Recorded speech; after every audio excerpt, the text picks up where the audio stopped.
All right.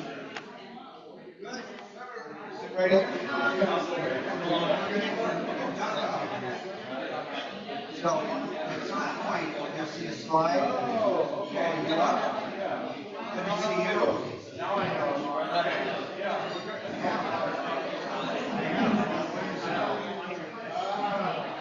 No, repeat, repeat.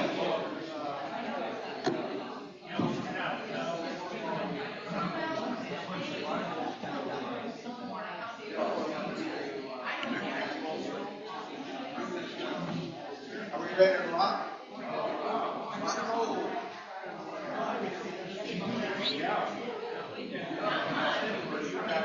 Good afternoon, everybody. Everybody settle down. And I'm calling the meeting to order. That's Bob, that's one of the exciting things of being president. You ring the bell, everyone just quiets down. It's kind of cool. Okay? We're looking forward to this. Hi, Nancy.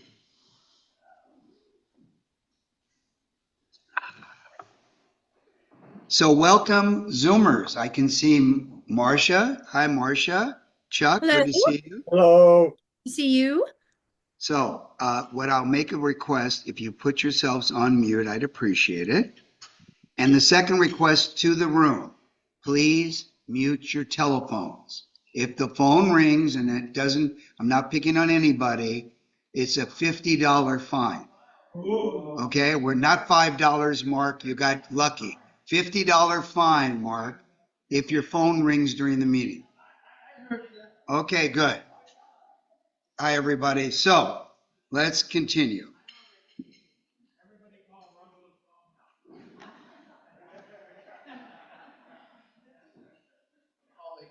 Oh, you are calling me. You know, you are calling me. You son of a gun. You know how I know? It went in my ear. It didn't ring, did it? Okay, bad boy. All right. Well, we'll wait for Terry White to come in. Terry, go grab some food. We're good. So again, until July, we have the magic of Rotary. And boy, we've created magic. Somebody calling me, are you butt dialing me? No.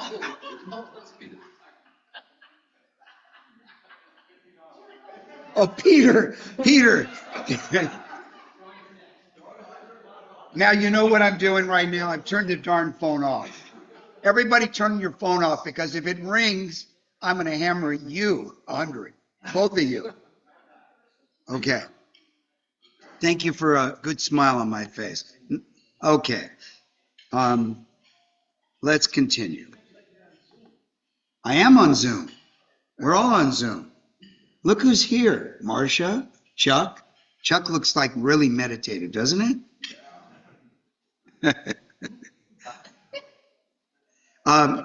Thank you again, Ethan Kim, for being a greeter. You didn't come here early enough to be a greeter, but we're thanking you anyway. Okay. What? Fine him? How much should we fine? How much should we fine? He did greet you? Okay. All right. Okay. A brand new member we're inducting today. We're going to fine him? No, next time. We'll do him next time. By the way, if we find you, Ethan, it goes through our foundation. Ron Leister, would you lead us in the Pledge of Allegiance? Flag is over in the corner.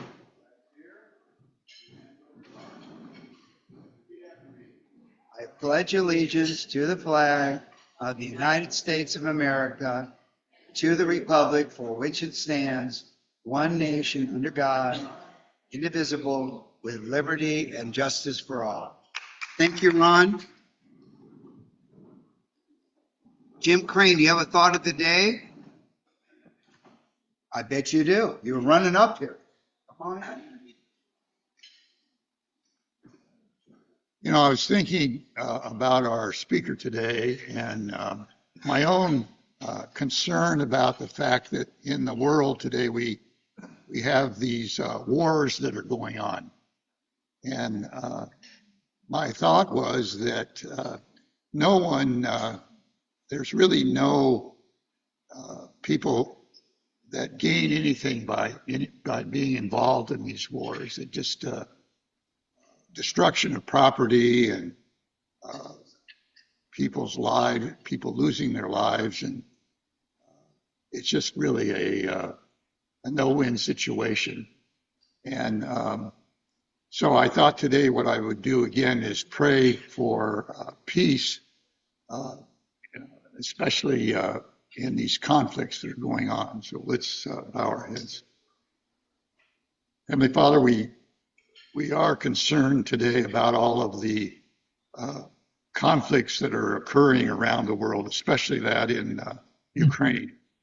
We just pray that those that could help resolve the conflicts, especially the people that are working on it, would be successful, and that we could end these conflicts and the destruction and everything else that's going on, especially the people that are losing their lives, the young people, most of the soldiers.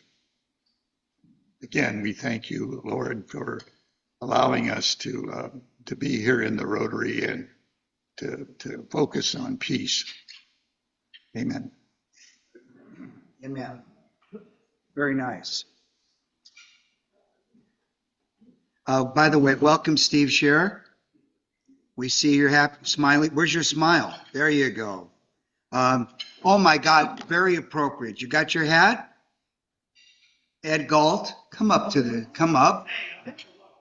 Okay, but there's a bag of goodies here. What? What is it? What?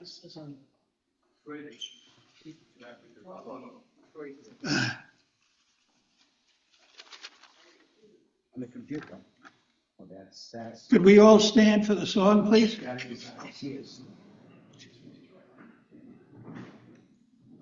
It's good to see you, Monica, again. Monica and my wife and I have sung in Music Men's Minds. Monica, you have a great voice.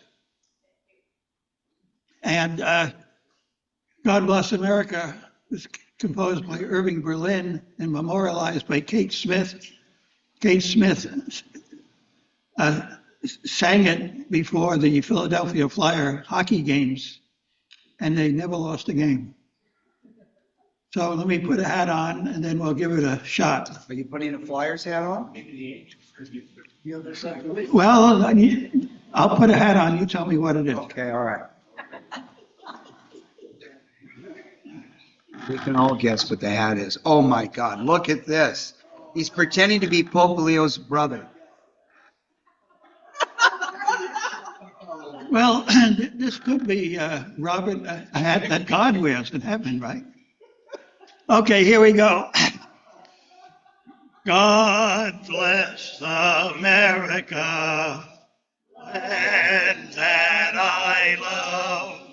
Stand beside her and guide her to the night with a light from above. From the mountain to the prairies to the ocean, white with foam. God bless America, my home, sweet home. Repeat. God bless America, my home, sweet home. Thank you, Pope. Thank you. Wow. Was very, very stimulating, Dad.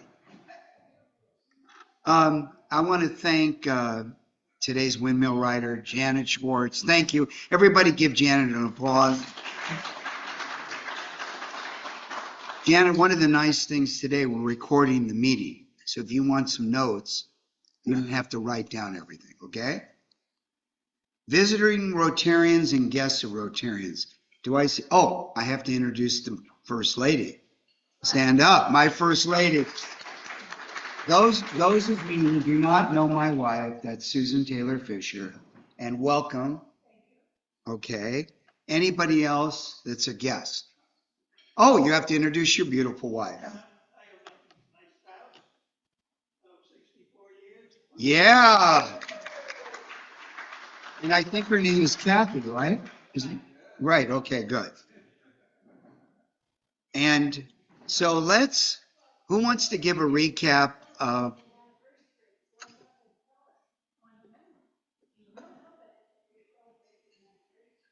Okay, Mark, you're going to come up and give the recap anyways. You didn't know that.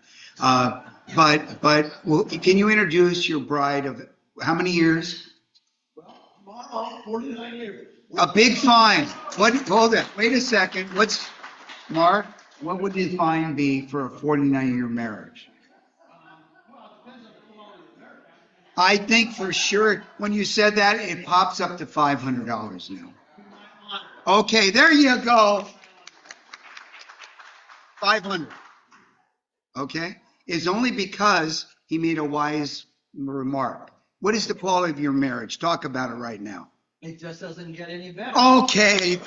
We'll reduce it now to 450, okay? Smart guy. Okay. Okay.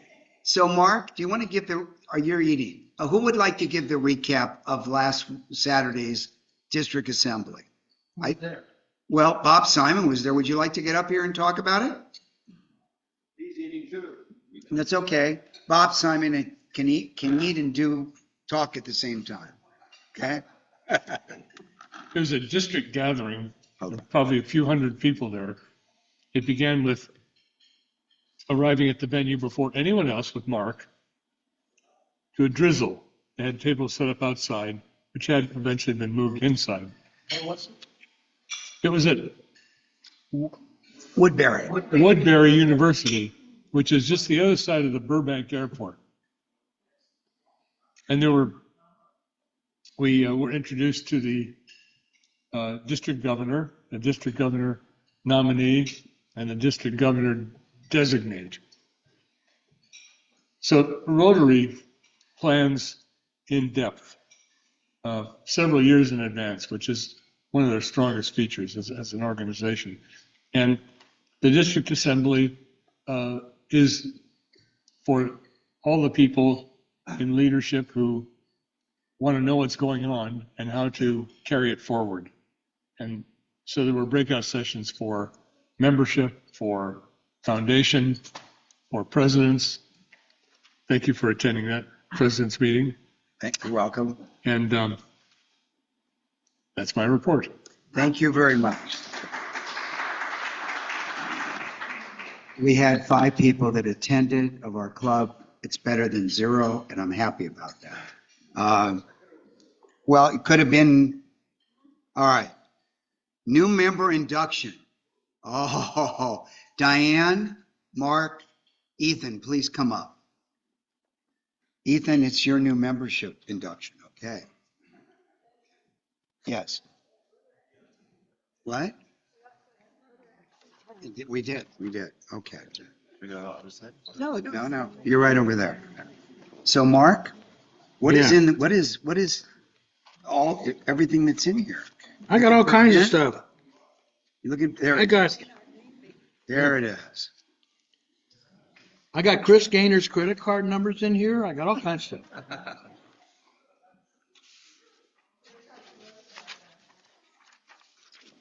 You all know this is one of my favorite things to do. I love it because it breathes new ideas, new thoughts, new energy, new blood into our club. It brings a whole array of new ways of doing business.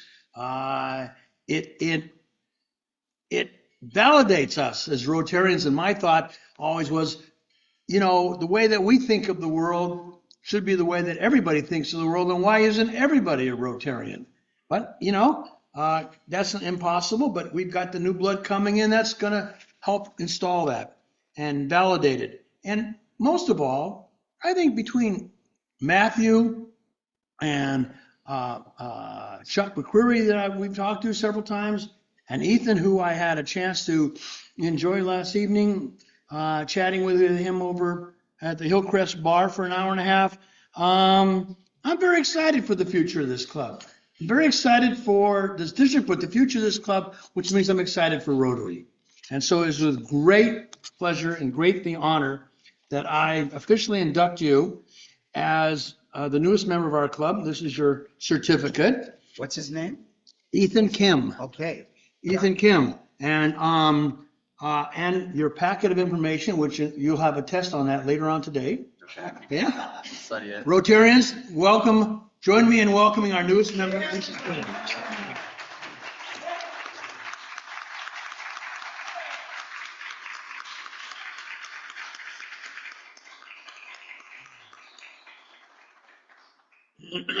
So the $1,000 bribe will come anytime you want. If you can get a plane, I can get a brush. I don't know what's going on with Tom. I tried to let them know what's okay, please. I was going to ask you about that. Okay.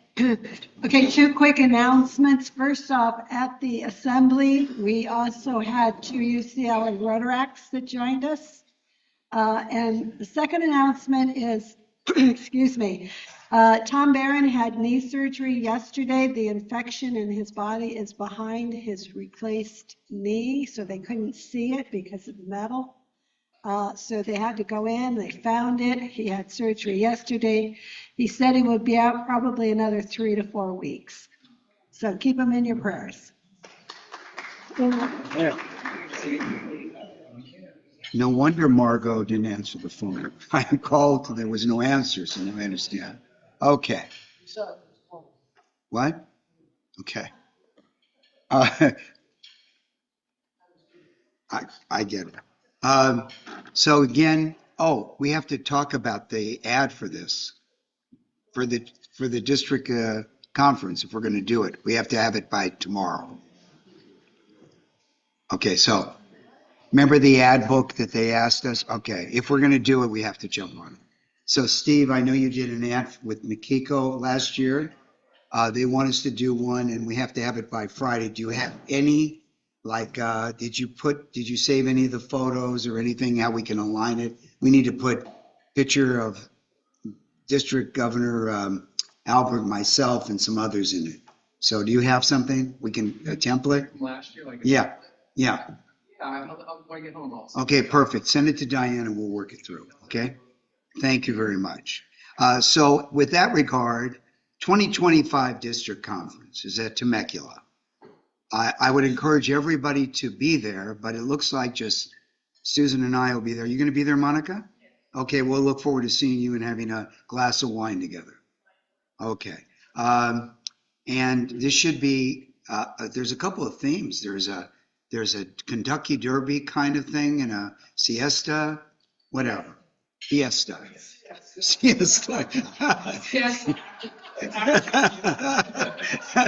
Why? You know what? We're going to do the siesta and then the fiesta. Very funny. So before I introduce Monica, this happens to be a very timely meeting. Monica and I did not plan it this way, but I want for a moment to have two people in our prayers. They got killed last night in a senseless murder in front of the Israeli embassy. Yaron Lichinsky and Sarah Milgram lost their lives, unprovoked and totally out of character. And Monica's subject is about anti-Semitism. And if we don't think that anti-Semitism exists today, it exists everywhere. So let's keep them in our hearts. And so let me give you an introduction of our speaker. Monica and I got to know each other. She is the president of Santa Monica Rotary Club. And interesting enough, Peter Moore gave me some history. Ron, do you know the history about Santa Monica Rotary and Westwood Village? Can you come up here for a minute? Well, yeah, it's totally unplanned, but come on, come up here. That's a lovely picture there. Well, other than the fact that the Santa Monica Rotary Club was the parent of the Westwood Village Rotary Club back in 1929, and the fact that I made up at the Santa Monica Rotary Club many times, and that I live in Santa Monica, what else is there? Well, we want to thank Monica very much, your club, for helping us start. And maybe we'll hit that 100 next 4 years. Yeah, 29. Yeah. What? If it was 29, it'll be 29. Okay, in 29, we're going to be 100 years old. All right, good. Thank you, Ron. So I'm going to introduce Monica. Monica is surviving the Holocaust in Shanghai.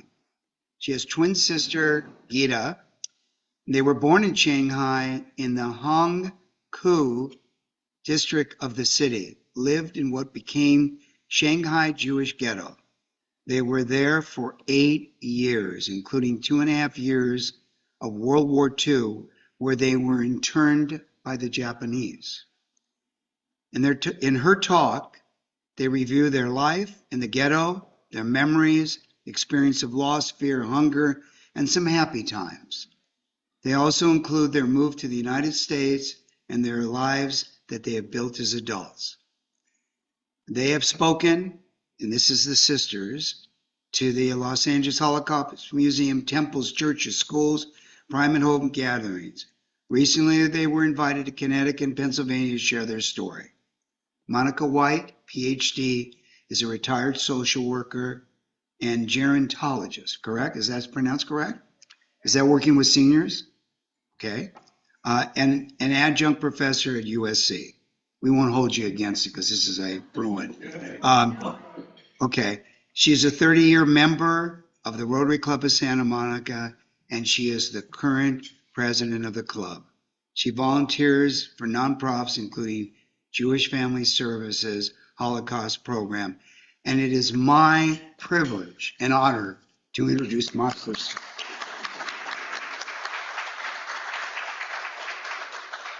We have a clicker.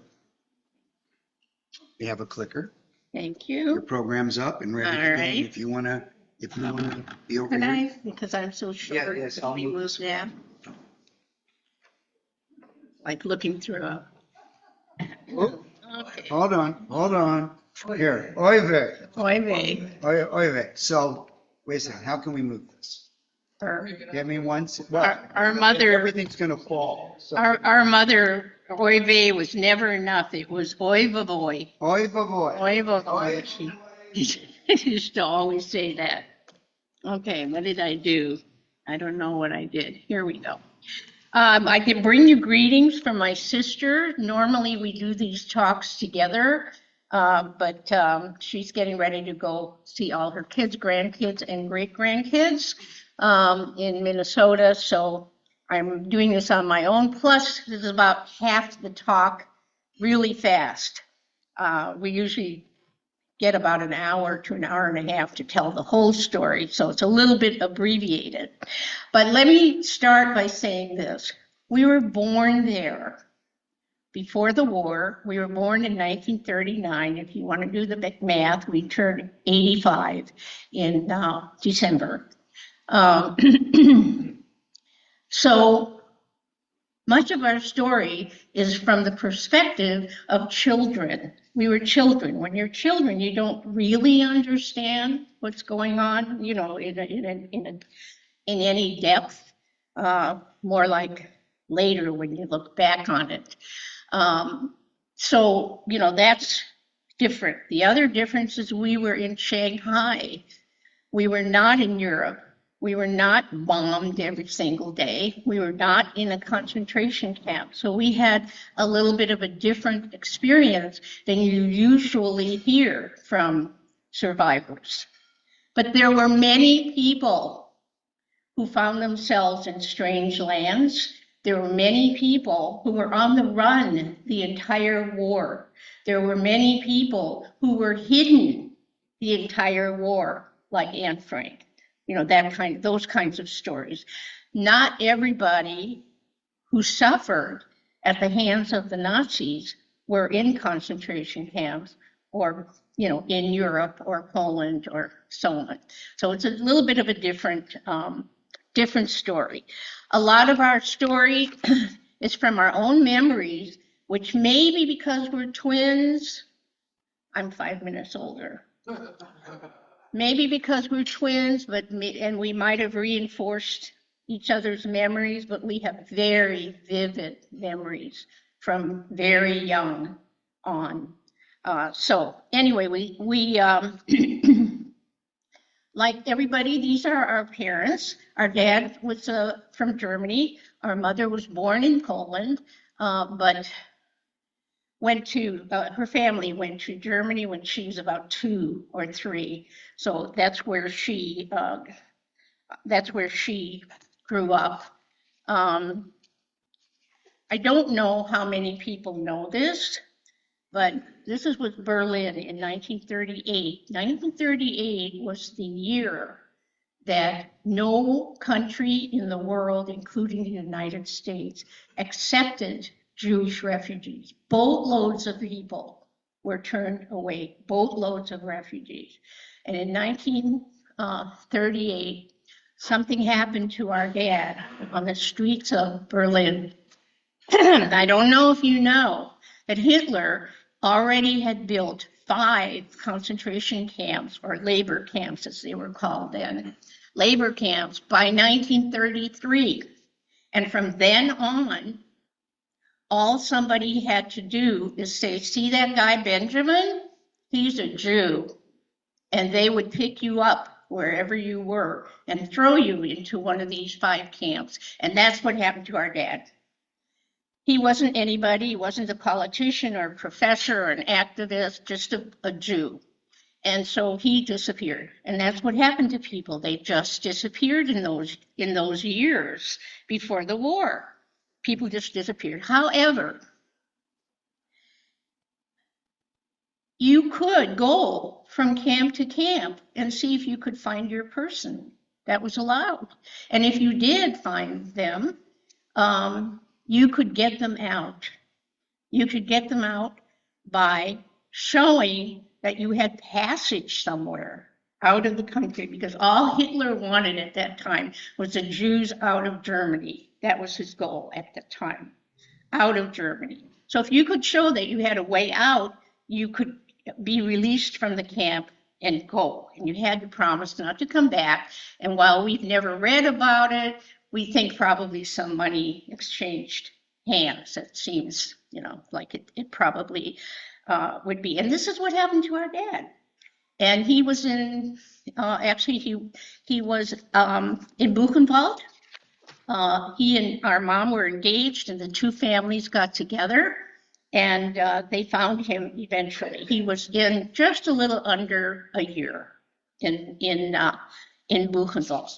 So they were able to get him out, and that, as I said, was the year that nobody was accepting Jewish refugees. So they got to the one place you absolutely could go and get in, which was Shanghai, China. And it's very interesting. Shanghai was an open port. Why? And this is from reading. We filled in a lot of our story from reading and talking to people. Shanghai was a very active, busy, cosmopolitan city, as it's always been. This is what it looked like in 1939.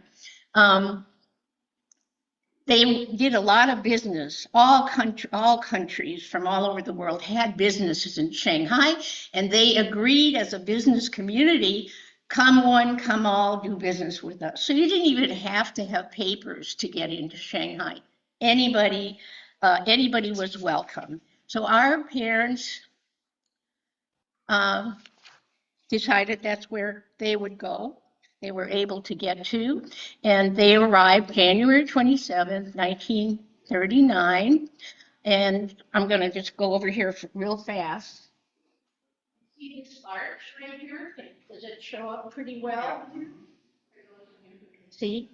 That street, that's Broadway. It's a big, big street, lots of business, lots of activity. Once you walk through that archway, you're in what became the Jewish ghetto. And the ghetto was a totally different looking place. It looked like this, the big road in the middle, and then all these alleys to the side. And on the picture on your left, that first door is where we lived actually after the war. but we lived in those alleys. There were rows and rows of these alleys with two-story houses. And we lived there before the war and after the war. In those, and they were one room. Now, before the war started, refugees were coming from Poland, from Russia, from Germany, from, all over to Shanghai. And by the time Pearl Harbor happened and the war was official, we were 20,000 refugees in the ghetto. 20,000 of us. Very few people know this history because in many ways 20,000 is a drop in the bucket, you might say. But we have read 25,000, we've read 18,000, but somewhere in there. Life was not easy. Single men lived 10 people to a room with bunk beds. Most of us who were in families lived in one room. And we were guessing that our room was probably maybe 10, 12 by maybe 15, something like that. Maybe a little longer, but a narrow room. And that's where everything was, the potbelly stove, no running water, no indoor plumbing, and no work for people. People had to find their own work. And the adults went out of the ghetto, what became the ghetto, and into the city and did whatever they could. They swept floors, they worked in warehouses, they worked at the port, whatever they could to put food on the table. But before the war began, there was a real Jewish community. They had a synagogue, they had a theater, a live theater, they had a cafe, they had a community. And as you know, I think it's one of the great mysteries in life, refugees cluster, right? You can see it today. And somehow people knew to come to Hangzhou, to the ghetto. So there was a community. And into this community, Geeta and I were born, and we were really cute, were we not? I don't know what happened to us, but we used to be pretty cute. During the 10 years that the refugees were in Shanghai, there were 300 babies born. Out of those 300 babies, there were 2 sets of twins, and we were one of them. And many years later, Geeta and I went to Toronto to a reunion of what was then known as the Shanghailanders, who got together every once in a while. A woman came up to us and pulled out a picture. Her father was a doctor who delivered us. And he had 2 sets of twins in his arms. And of course, they were so little, we couldn't tell which ones, babies, when they're first born, all looked the same. So anyway, okay. Our dad, we happened to have this picture. One of the jobs he had was working at a water purification plant. Later on, he got a job with CARE. Do you all remember CARE packages? That was thrilling because every once in a while he used to bring home a CARE package. And we were introduced for the first time to powdered milk and to chocolate, because those were chocolate. Those were in the CARE packages. Mostly there wasn't enough food. They did put a soup kitchen together, especially during the war. We have no recollection of that. We can't tell you what we ate. Neither one of us can remember what we ate in all the years we were there. Have no recollection. But I promise you, it wasn't what you eat in Chinese restaurants. Was it Chinese food? Not Chinese food. Okay. Well, one day, ladies and gentlemen, there was a lot of commotion out in the complex, out on the main street, and we saw Geeta and I actually remember this. We were very young. The tanks and soldiers and guns were coming off of Broadway into the ghetto, into the area where we lived, and everybody was brought out of their rooms, brought together, and herded, I don't know the other word to use, into a small area of the ghetto, all 20,000 of us, and we were officially interned. The war had begun. And in the next 2.5 years, that's where we lived. We lived 5 families in one room. And that was our childhood there during the war. Okay, we didn't have bombs every day or anything like that. We did have some, but we had a lot of air raid sirens.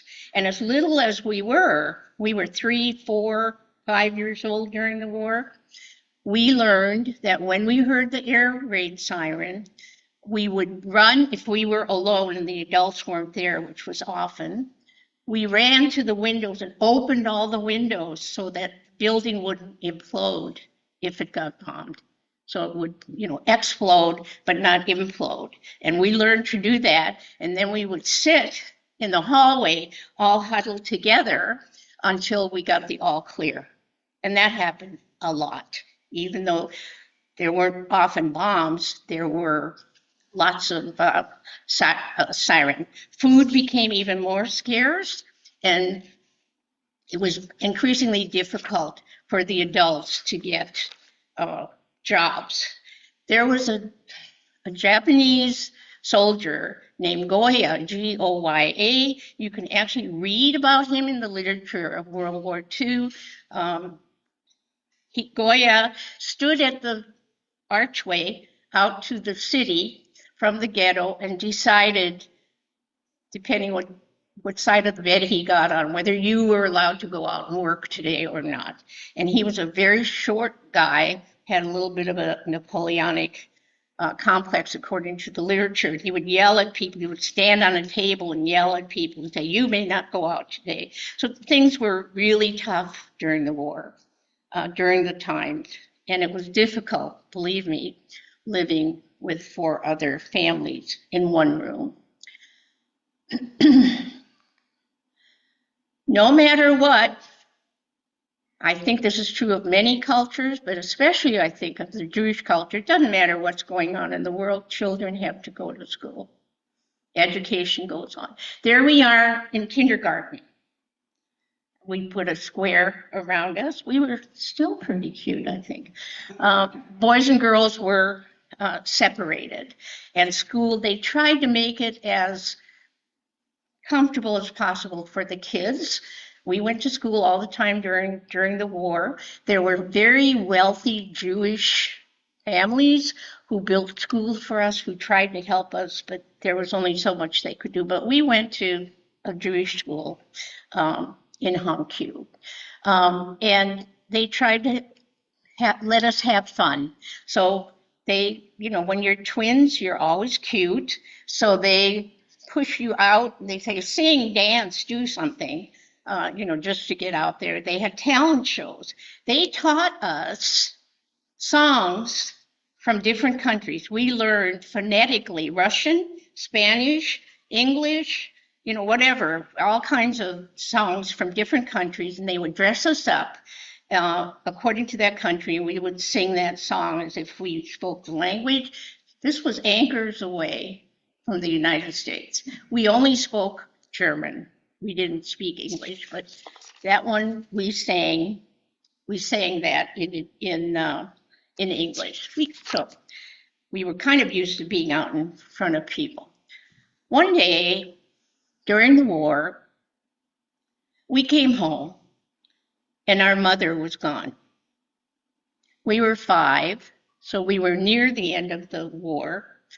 And I don't know how much you know about the Holocaust population, and I don't like to generalize, but I will tell you there is a kind of a general theme among the Holocaust population. Either it's like there's a permanent zipper on their mouths and they will never tell you one thing about anything to do with that time of their lives. That was our dad. Just like, we could never get any information about Buchenwald or what he went through that year he was there. He would never, to his dying day, tell us why our mother disappeared. But she was no longer there, and he was not talking. and he never did.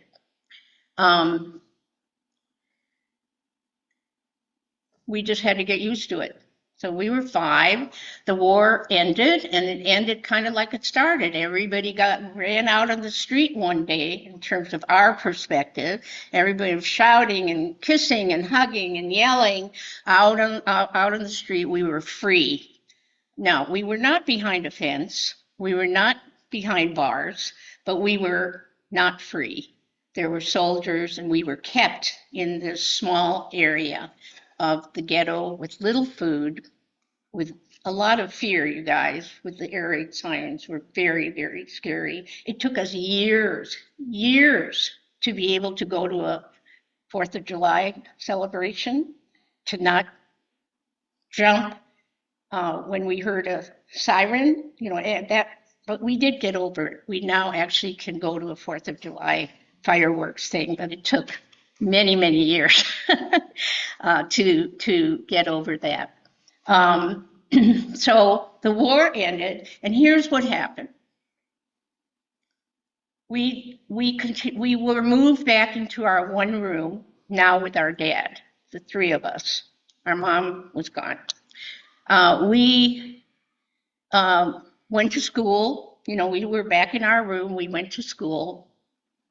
And then the relocation organizations like United Highest and JDC came around, and they met with every single family, head of the family.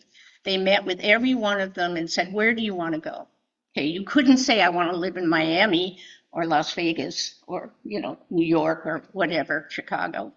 But you could say, I want to go to the United States. So people could choose the country that they wanted to live in. And they were dispersed throughout the world according to where they wanted to go. And some people went home. Some people went back to Germany, back to, wherever. And our dad chose the United States. He thought we would have the most opportunities here. But 2 years later, after the war was over, our dad married another German Jewish refugee. And he married someone who did not like us. And we spent the next 10 years of our life, from the time we were 7 until we were 17, in a very physically and emotionally abusive home from then on. And our dad, for those of you who know the word nebbish, that was our dad. Was pathetic, never protected us, never. And we had a very tough time. So let me just tell you that our childhood sucked. Between the war, between losing our mom, between that woman, we just had a tough time until we were 17 and we literally got out of the house. And that was, great. And honestly, our lives began to be better. And maybe you can see, haven't been so bad. And our adulthood has been very good. Anyway, we left China with this document. This basically says, you don't have to read it. It basically says the bearer of this document owes his or her allegiance to a government that is now defunct. That's the word. Remember, after the war, there was no Germany. And that's the citizenship we had. So we were no longer citizens because there was no Germany. And we were what was called displaced persons or stateless persons. So this was the document. There was no passport. There was no country. We were people without a country. And this is how we came to the United States, was as stateless people. Let me tell you, the generosity of the American people after World War II knew no bounds. For those hundreds of thousands of us landed in the United States. You sat either in New York or in San Francisco, depending where you came from. Until 3 things happened. Imagine this, a home with everything in it for a family. And what I mean is pots and pans and linens and furniture. And I mean, a complete home had to be available to the family. Number two, there had to be a job for the head of the household for someone who probably didn't speak English, which was our dad, and a school that would take children that didn't speak English, which was us. We only spoke German. That's all we knew is German.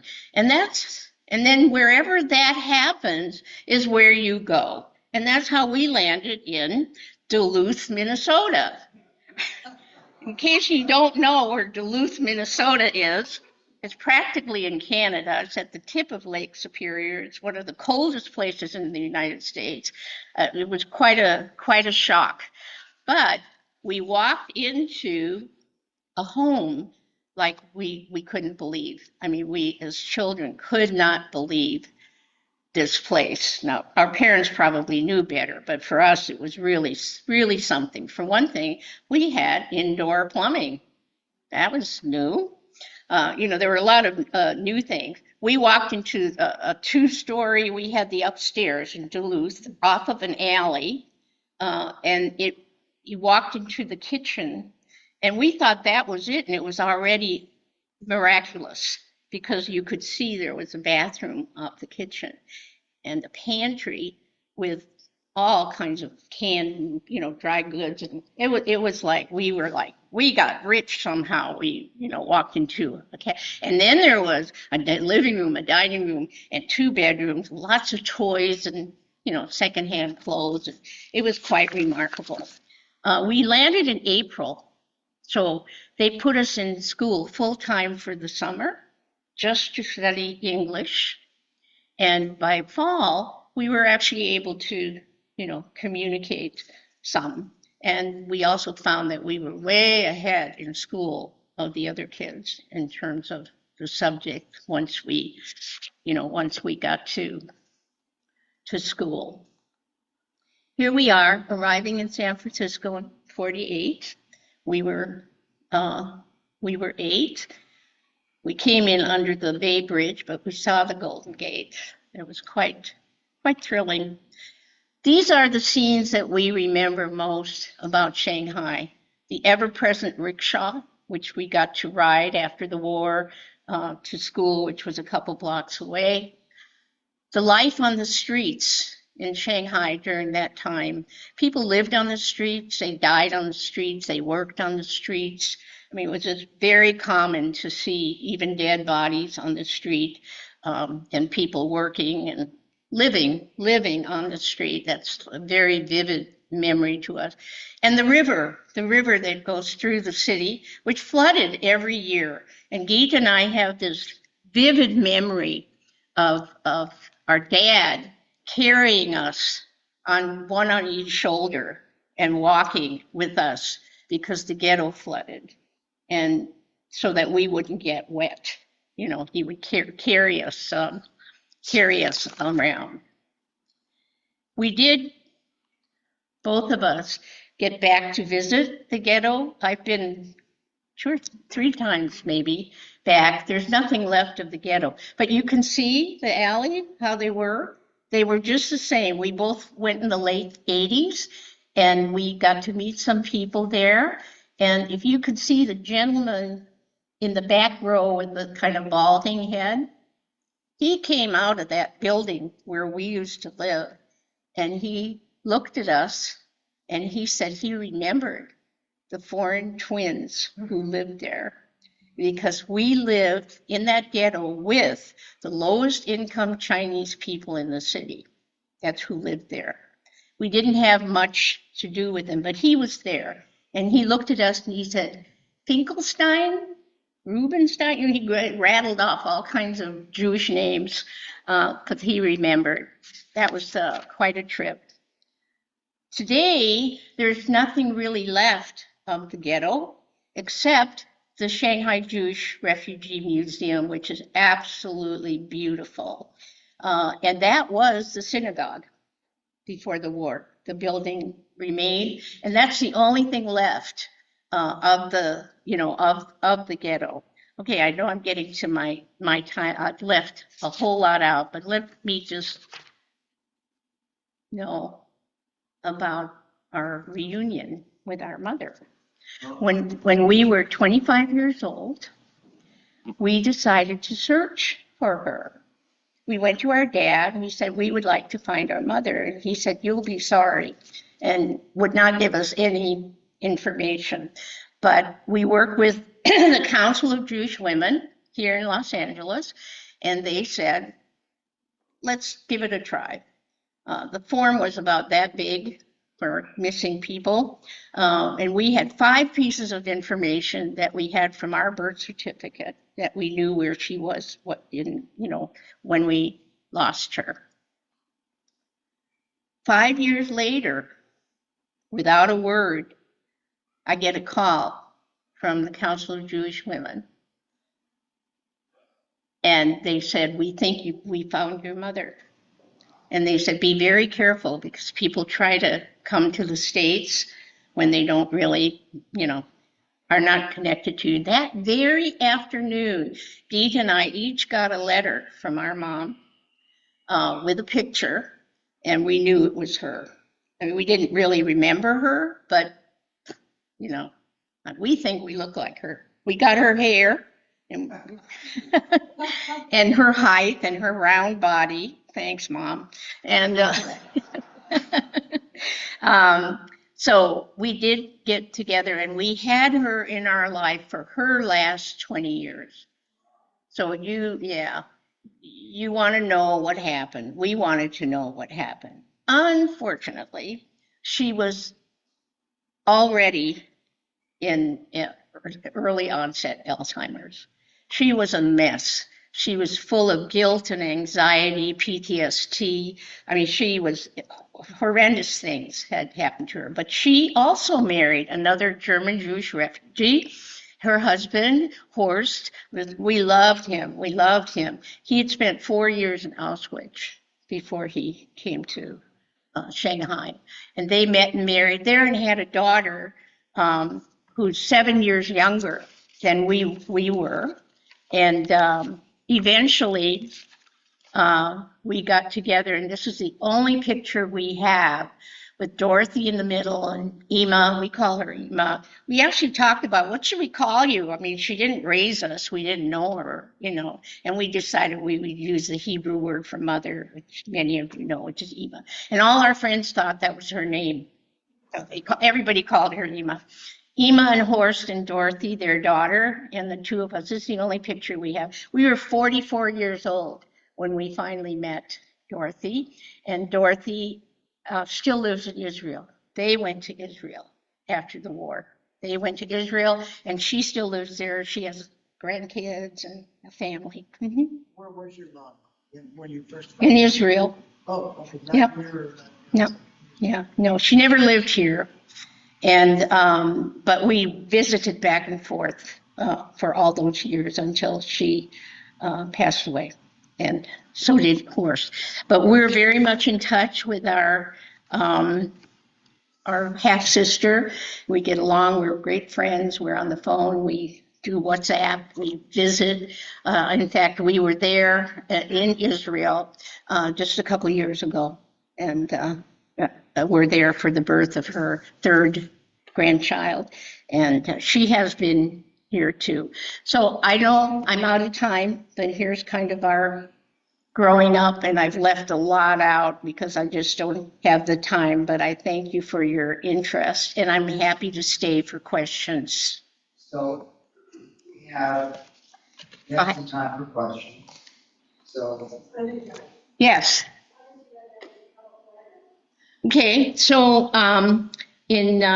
when I was 18, when we were 18 years old, we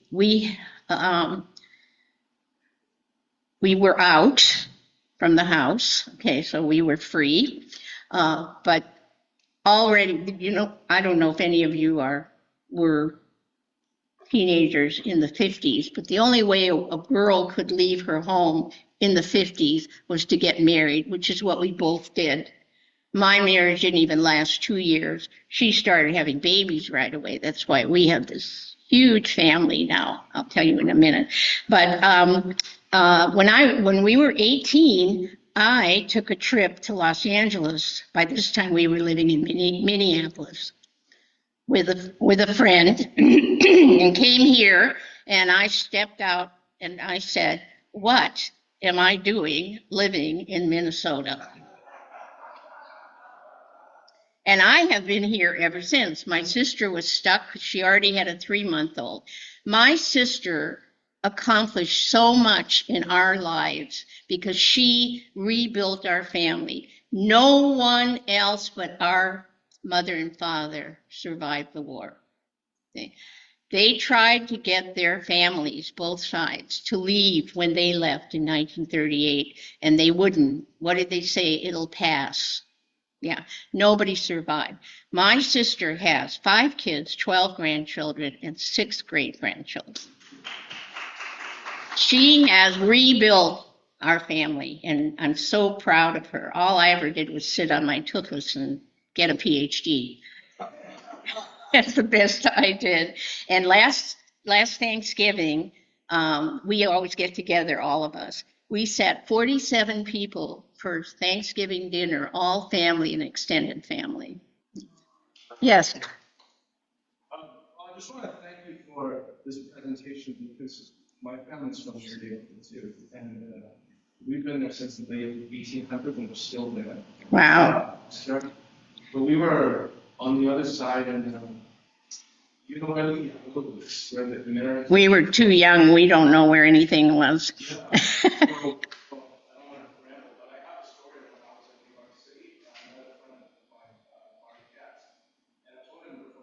Was it there? It's one part of his family fled Hungary and came to that neighborhood. And he said, "Oh, we sold a stamp collection that survived on that." Right. People did amazing things to survive. Guess who was the biggest stamp collector in that neighborhood? It was my great grandfather. So wow. What I wanted to ask is, moving from all these places, how do you see home? Because it's almost like a refugee in each of these places. So how did we what? What is home to you? Yeah, what a good question, because we talk about that sometimes. And actually, my ex-husband said that I have a great flaw in my character, and that is that I don't have any roots. In a way, but we're not unhappy about it. We right now think America is our home. I mean, we've been here since we were 8 and we're 85. So, we certainly consider this our home, but I'm a little uncomfortable these days for the first time since we moved here. I've always felt safe, honestly. I don't feel very safe anymore. Yes. The soldiers who interned you, Japanese? Yes. Japanese soldiers, Japanese. And there's an interesting story I'm just going to take a minute to tell you. Evidently, and this is from reading and talking to people, the German government sent a contingency of high up German military dignitaries to Shanghai to speak to the Japanese. And they said, we can solve your problem. We can get rid of these 20,000 people really fast and easily. We'll build you whatever, you can go from there. And they refused. The Japanese refused, backed by the Chinese government, American government, Australian government, British government. They all supported the Japanese, that they would not do that. Why? And here's an account that I read. They said that the Japanese have always respected Jewish people because they believed that Jewish people were the best business people in the world and really knew how to make money. Isn't that interesting? And they were not about to kill them. They were not cruel to us. There are many stories about the cruelty of the Japanese for prisoners and so on. That didn't happen. We were just interned. We didn't have food. We didn't have work. We didn't have clothes. We didn't have water. We suffered in our own way, but they were not cruel to us. Of course, we did that to the Japanese over here, too. So. We did indeed. Yeah. Thank you very much for your interest. Thanks, Sarah.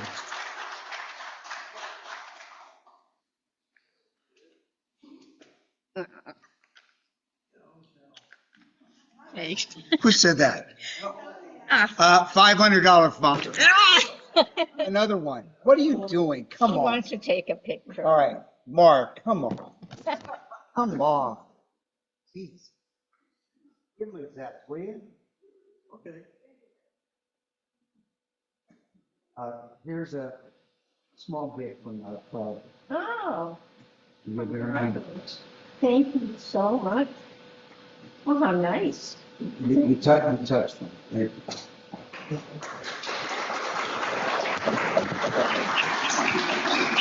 You know, I feel really bad for the speaker next week. Can you imagine having to follow this? I don't even know who it is. I don't know. We'll find out.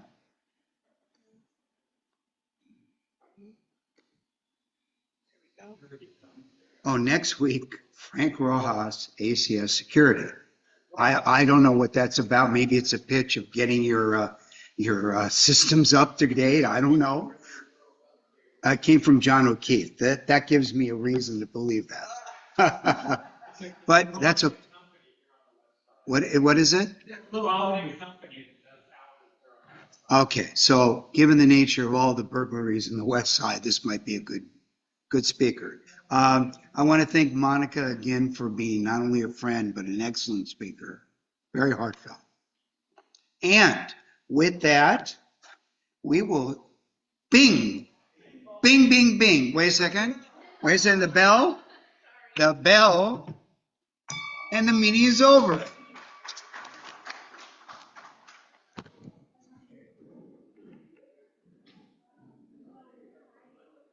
Wow, that was something.